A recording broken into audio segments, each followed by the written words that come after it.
total of 520 days in space. You were locked down, effectively, I guess, with your crew who become your family. So tell us, what can we do to get through this?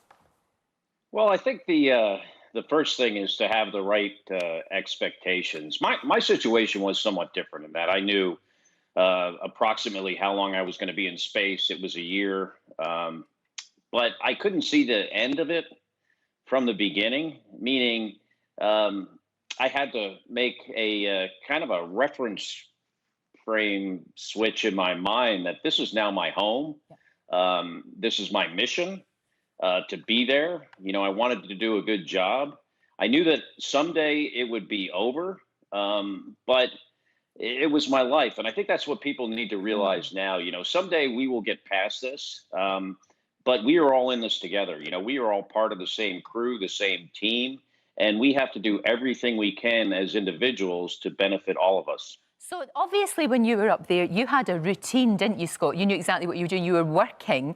And for people on Earth now having to go through that, how important is that? And what would your tips be?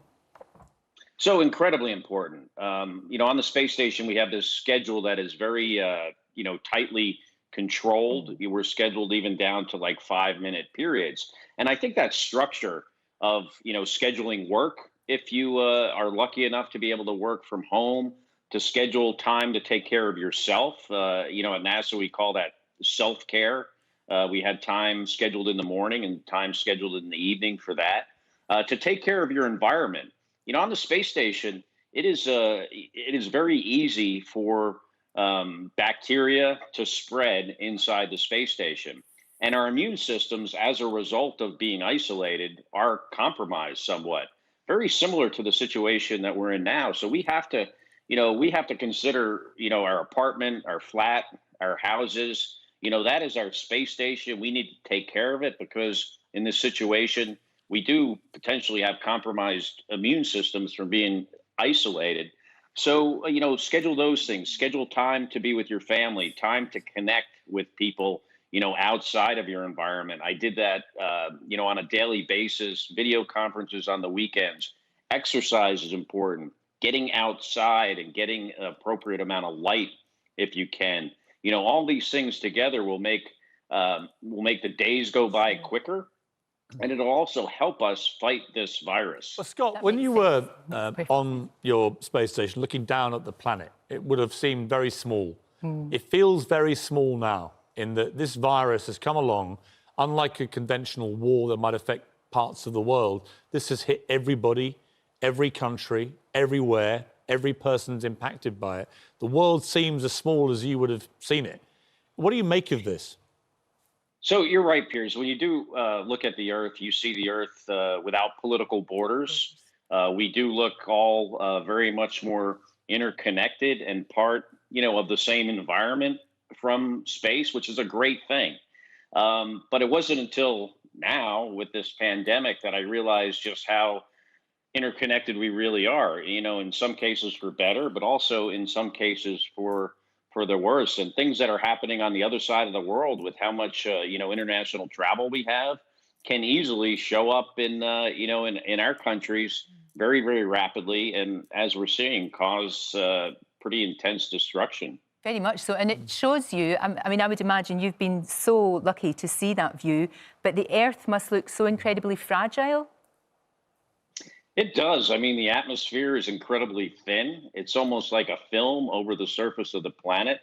You can see pollution, you know, throughout the world in certain areas, the destruction of the rainforest.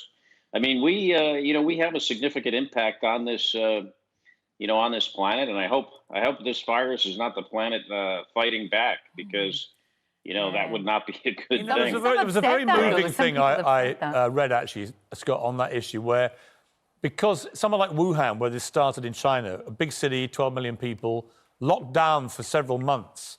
And apparently they'd had all this smog for years, and it has suppressed all nature. And what people noticed when the lockdown continued was that birds began to sing again, and you could hear the birds sing.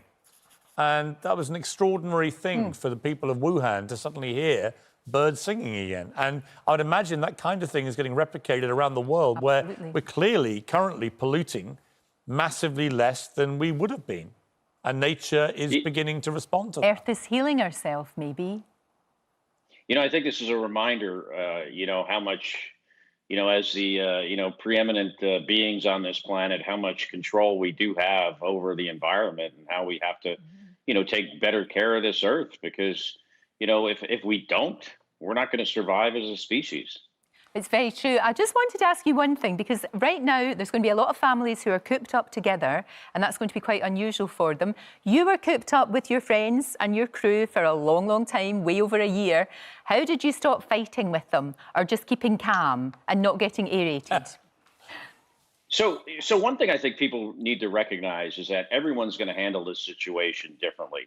You know, we all have this, you know, different skills, or things we're good at, things we're not good at.